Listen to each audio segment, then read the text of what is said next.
Crônicas do Amanhecer. Por Feijão, Centro Espírita Allan Kardec de Balneário Gaivota. Balneário Gaivota, 25 de fevereiro de 2024. Em Davos, Oxfam recomendará que países fichem metas para redução radical e rápida da desigualdade. Parte 2. A Oxfam, organização independente sem fins lucrativos, vai recomendar no Fórum Econômico Mundial, encontro que reúne anualmente a elite econômica e política do mundo, que os governos estabeleçam metas e planos para redução radical e rápida da desigualdade. O Fórum Econômico Mundial aconteceu neste ano entre os dias 15 e 19 de janeiro, em Davos, Suíça. Por meio de relatório, a entidade informou que apoia a proposta do economista ganhador do Prêmio Nobel, Joseph Stiglitz, de que cada país deve ter como objetivo que a desigualdade seja reduzida ao nível em que os 40% mais pobres da população tenham aproximadamente a mesma renda dos 10% mais ricos.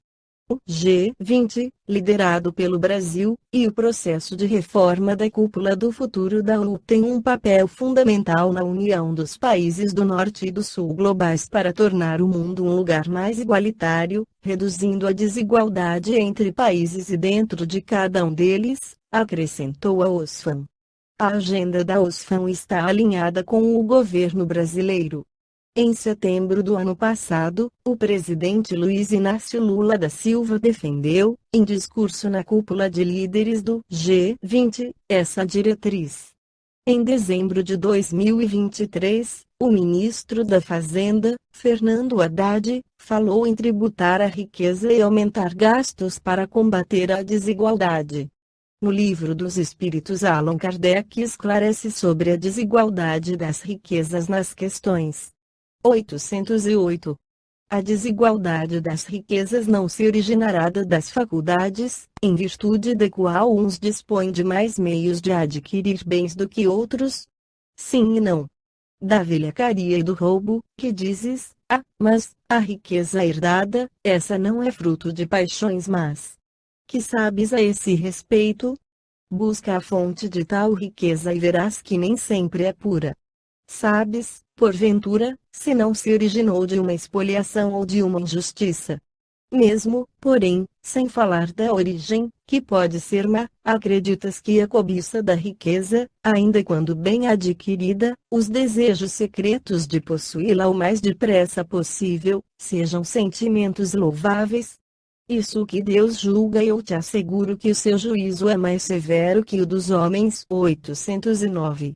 Aos que, mais tarde, herdam uma riqueza inicialmente mal adquirida, alguma responsabilidade cabe por esse fato? É fora de dúvida que não são responsáveis pelo mal que outros hajam feito, sobretudo se o ignoram, como é possível que aconteça. Mas fica sabendo que, muitas vezes, a riqueza só vem ter as mãos de um homem para lhe proporcionar ensejo de reparar uma injustiça. Feliz dele, se assim o compreende. Se a fizer em nome daquele que cometeu a injustiça, a ambos será a reparação levada em conta, porquanto, não raro, é este último quem a provoca. 810. Sem quebra da legalidade, podemos dispor de nossos bens de modo mais ou menos equitativo. Seremos responsáveis, depois da morte, pelo destino que lhes houvermos dado. Toda ação produz seus frutos, doces são os das boas ações, amargos sempre os das outras. Sempre, entendei-o bem. 811. Será possível, e já terá existido, a igualdade absoluta das riquezas? Não, nem é possível. A isso se opõe a diversidade das faculdades e dos caracteres. Há, no entanto, homens que julgam ser esse o remédio aos males da sociedade. Que pensais a respeito?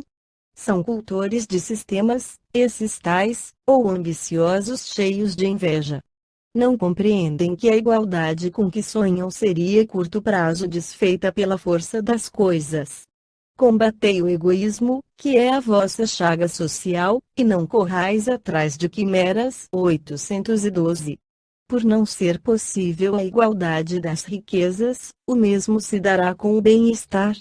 Não, mas o bem-estar é relativo, todos poderiam dele gozar, se entendessem convenientemente, porque o verdadeiro bem-estar consiste em cada um empregar o seu tempo como lhe apraza, e não na execução de trabalhos pelos quais nenhum gosto sinta.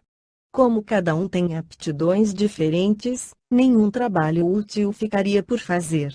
Em tudo existe o equilíbrio, o homem é quem o perturba. Será possível que todos se entendam? Os homens se entenderão quando praticarem a lei de justiça. 813. Há pessoas que, por culpa sua, caem na privação e na miséria. Nenhuma responsabilidade caberá de sua sociedade. Cabe, certamente. Já dissemos que a sociedade é muitas vezes a principal culpada de semelhante coisa. Ademais, não tem ela que velar pela educação moral dos seus membros? A miúde, é a má educação que lhes falseia o critério, ao invés de sufocar-lhes as tendências perniciosas. Esta foi a crônica do amanhecer de 25 de fevereiro de 2024. Por Alfredo Feijão Lopes.